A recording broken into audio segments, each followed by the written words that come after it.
6 points clés que tu nous partages. Déjà, les principaux objectifs de la protection de la biodiversité fonctionnelle sont la réduction des usages des produits phytos, le développement des systèmes agroécologiques et la restauration des infrastructures agroécologiques. Il fallait retenir des points ce matin des interventions, c'est ce qu'il faudrait retenir. Et puis, il y a eu un point qui a été évoqué, après peut-être qu'on peut le modérer par rapport à la table ronde qu'il y a eu, c'était les politiques actuelles sont encore sans doute en retrait des ambitions énoncées, mais bon, il y a eu quand même quelques exemples de projets et de programmes qui vont dans le bon sens, à minima. Voilà. Le numérique peut apporter une contribution à ces stratégies à travers 4 fonctions. On a tout ce qui est identifier, donc caractériser la biodiversité, c'est un des points clés pour réussir ensuite à la quantifier. Elle a aussi la fonction de sensibiliser. Et puis l'objectif final, où on n'y est pas encore tout à fait, mais il y a quand même certains outils numériques qui le permettent, c'est piloter des services de régulation. Piloter, et puis on a vu essayer de réguler un peu avoir des notions de pression ravageur. C'est ça, les fameux équilibres voilà. Pression ravageur pour, on va dire, alimenter des démarches de biocontrôle. Ouais.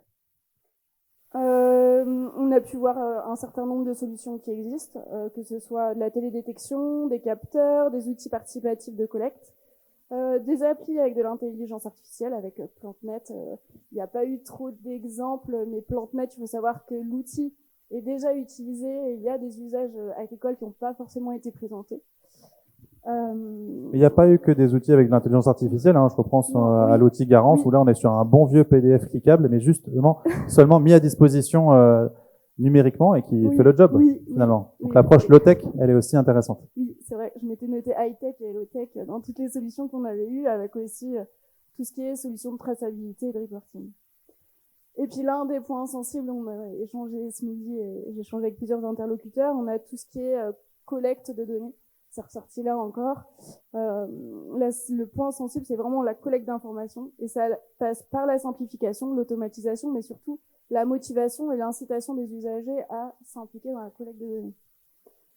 Et dans ce domaine, on a eu quelques exemples de bonnes pratiques pour promouvoir une démarche volontaire. On a eu le projet de l'ALPO et je trouve que c'est un très bon exemple quand même d'incitation et d'implication des acteurs à collecter de la donnée.